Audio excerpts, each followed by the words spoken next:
Very good morning. Today's topic of training is environmental and forest clearance. So first we'll discuss about environmental clearance. Environmental clearance is the type of permission which is prior required from concerned agency. There are two agencies for getting environmental clearance. One is the state authority and another one is the central government. So for any activity, any new activity or installation of any machinery at piece of land or modification or expansion in the existing production capacity scheduled under EIA notification requires prior environmental clearance, and this is required for any polluting industry. The main purpose is to assess the impact of planned project on the environment, people, and try to minimize them. The project proponent assess if the proposed activity falls under purview of environmental clearance. First notification was introduced in 1994. Now current active notification is of 2006. We are referring from them only, and we have a draft notification of 2019 which is under process for finalization under public domain. And the objective of EI notification 2006 was to address the limitations in old EI notification 1994. The major difference EI notification 2006 from the earlier one in 1994 is to attempt decentralized power to state government, and some new categories has been added. Earlier, all the project under Schedule 1 went to central government. As per the EI notification 2006, significant number of projects will go to the state for clearance depending on its size, capacity, area, and pollution load.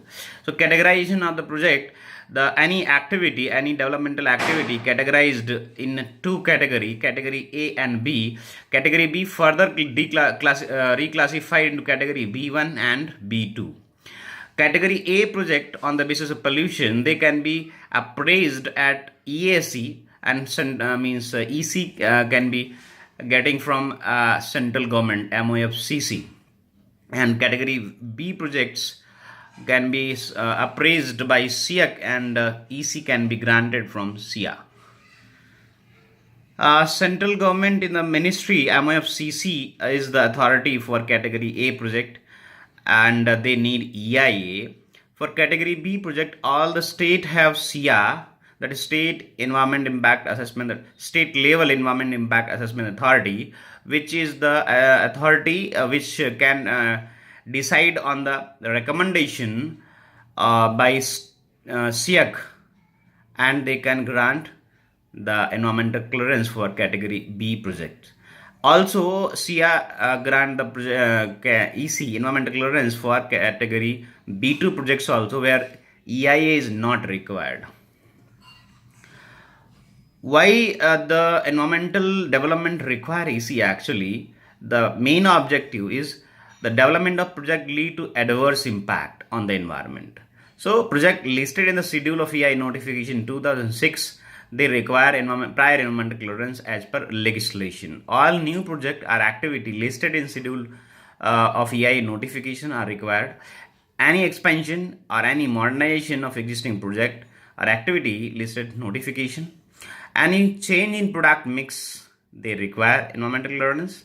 If these impacts are not identified and prevented, mitigated, they could lead to a permanent environmental damage. Hence, the environmental clearance is required. Also, this EIA to be done for any investment more than 250 crores, but their environmental clearance is not required. So main stages are, first one is the screening, scoping, then public consultation is required. If any project comes under purview of consultation, then public hearing is also required. Then appraisal of your project. So what is the main process? Main process is to start with the site selection.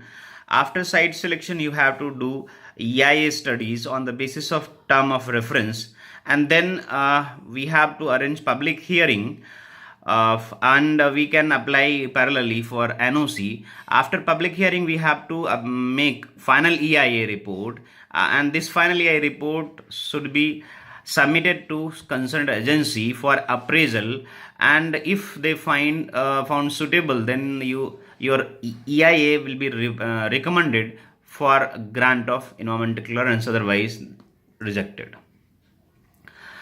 So process for category A and B, because category A and B requires EIA study.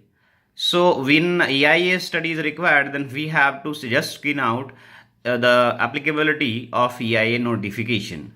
Then we have to prepare Form 1 and pre-feasibility report.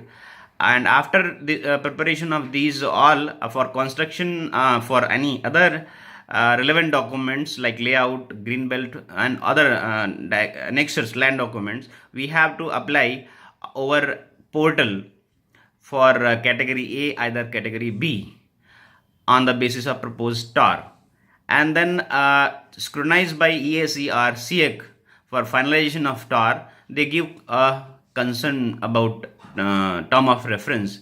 On the basis of term of reference, we have to study the EIA for all attributes, and if a public hearing is applicable, then we have to go for public hearing, and parallelly we have to apply for NOC also. And after public hearing, we have to final our EIA report, and then we have to submit this EIA to concerned agency, category A or category B. For category A, we have to submit to MFCC portal, or category B, if we have to submit to state agency. After submission, the agenda will come for our presentation before committee members, and we have to present our case for recommendations. After recommendation, your EC will be granted by concerned agency. But for B2, there is no environmental EIA, means EIA is not required. So we have to just fill out Form 1, Form 1A for construction, Form 1M for mining, and CP or PFR. After application, the scrutiny will be done by SIA. Then if any shortfall is there, then EDS will be generated.